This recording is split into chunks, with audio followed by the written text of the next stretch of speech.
Bonjour à toutes et à tous, bienvenue sur Comics Party, très heureux de vous retrouver et cette semaine on va se plonger dans ce titre, Young Justice, prisonnier de Gemworld, tome 1, donc Young Justice par Brian Michael Bendis qui reprend l'équipe de super-héros de l'univers d'ici avec une nouvelle équipe car il y a de nouveaux arrivants. C'est ce qu'on va découvrir dans cette vidéo dans quelques instants avec cette très belle couverture, où vous retrouvez bien sûr ce même bien connu, avec cette très belle couverture signée Jorge Jiménez. On découvre ensemble la toute nouvelle Young Justice. Si je vous dis Young Justice, vous penserez sûrement assez rapidement à ça.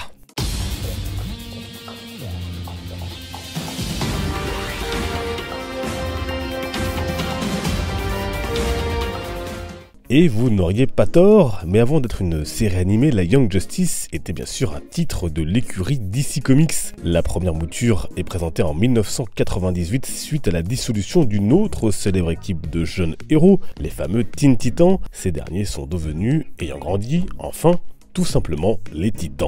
Et dès la première mouture, on retrouvait trois des héros les plus emblématiques de l'équipe. Superboy, le Robin Tim Drake et le Speedster Impulse.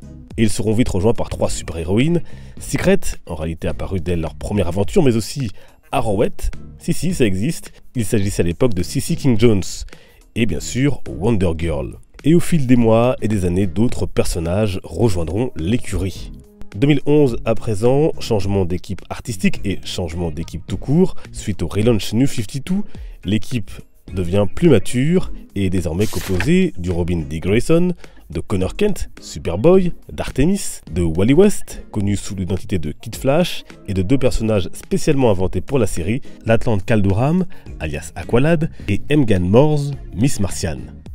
Une équipe qui bien sûr vous est familière puisque vous avez suivi la série animée dont on parlait en début d'émission et qui est composée pour le moment de 3 saisons. Sortie en 2010, elle a donc plus ou moins été conçue parallèlement au titre comics.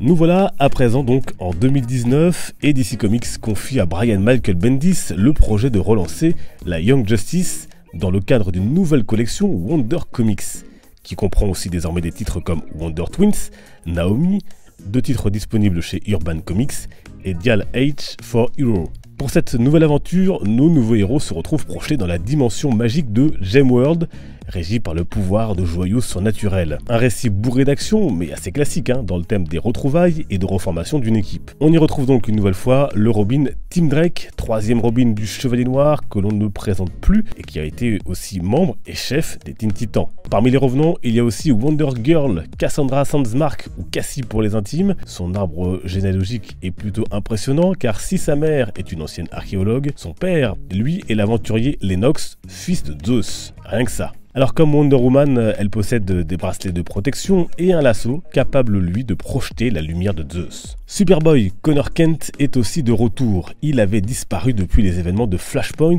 qui ont bouleversé la timeline DC Comics. Ce clone de Superman est la fusion de l'ADN de l'homme d'acier donc et de Lex Luthor. Au départ en 1993, il avait été créé pour succéder à Superman après sa mort contre Doomsday. Télékinésiste, il a alors des pouvoirs similaires à Clark Kent, avec qui il n'aura des liens particuliers, tantôt affectueux, tantôt houleux. Le tout sous fond de recherche d'identité. Place ensuite au malicieux Impulse, Bartholomew Henry Allen II, plus connu sous le diminutif de Bart Allen. Petit-fils de Barry, celui-ci nous vient du futur et avait également disparu après Flashpoint.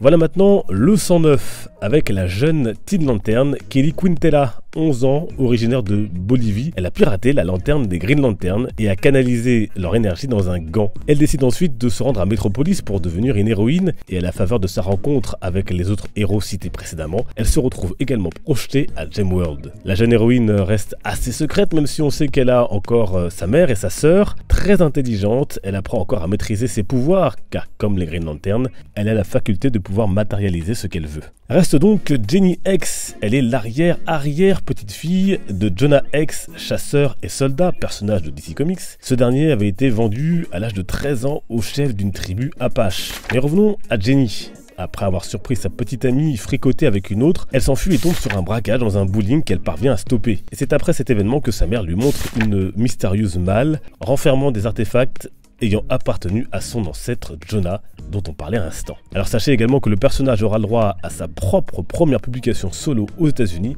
en décembre prochain. Voilà donc pour cette nouvelle équipe de Young Justice à retrouver dans le tome 1 de cette série scénarisée donc par Brian Michael Bendis et dessinée pour les premiers épisodes par Patrick Gleason. Vous retrouverez aussi dans ce volume une certaine Stephanie Brown, alias Spoiler, et fille du vilain le maître des indices, mais aussi Améthyste ou Ama, princesse de Gemworld. Young Justice, donc tome 1, prisonnier de Gemworld à découvrir chez Urban Comics, et on suivra la suite des aventures de cette toute nouvelle équipe, tout comme les aventures de Naomi dont le premier tome est sorti, je vous en ai parlé dans la vidéo chez Urban Comics, toujours ici Brian Michael Bendis. Voilà pour cette vidéo, on se retrouve nous sur les réseaux sociaux, n'hésitez pas à vous abonner à la chaîne, la partager, activer la cloche de notification, et on se retrouve bien sûr sur les réseaux sociaux, vous avez tous les liens en description. Je vous dis à très bientôt, portez-vous bien, les comics sont une fête, ciao.